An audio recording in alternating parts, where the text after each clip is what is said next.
How come there's never a perk test on a large tract of land?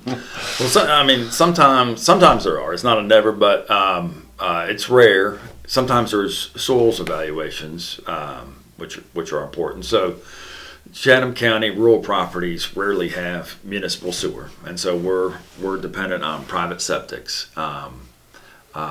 Unfortunately, when we have an inexperienced agent that doesn't deal with land, they will often call us, and it's a 40, 50, or 100 acre tract, and they'll go, "Do you have a perk test?"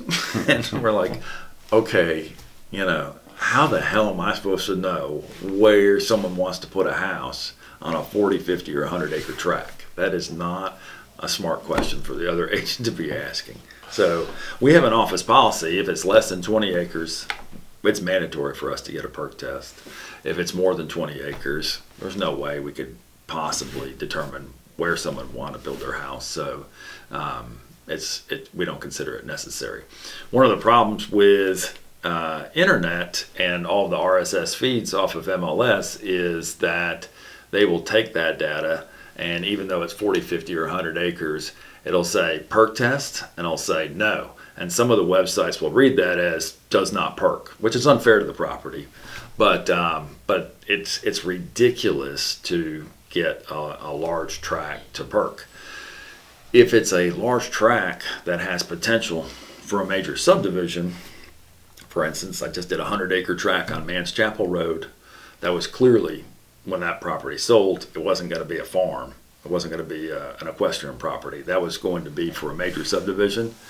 I advise the sellers to make sure that they're going to do a soils evaluation so we can determine how many lots can we get off of that property, and therefore I can determine a value better. And Mans Chapel is hit or miss. It has some good soil, it has some bad soil.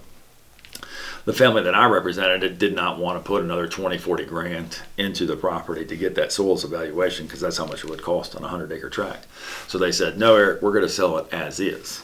So when we went under contract, the buyers did it, and then we had a better perspective of what the value was, and we had to have another round of negotiations. So we started out at like 15, 17,000 an acre and ended up selling for 13,500 an acre, because instead of being able to get 90 lots out of the subdivision, the buyer was only able to get 55, so we had to have an adjustment in price. But it does not make sense on a large acreage tract to have an individual park site. Having an overall soils evaluation is a strong thing. Another thing that people need to realize too is on those 10 or 20 acre sites, we have to have a 5,000 square foot septic area for an initial septic system, and then the county requires us to have another 5,000 square feet for a repair area. So a total of 10,000 square feet.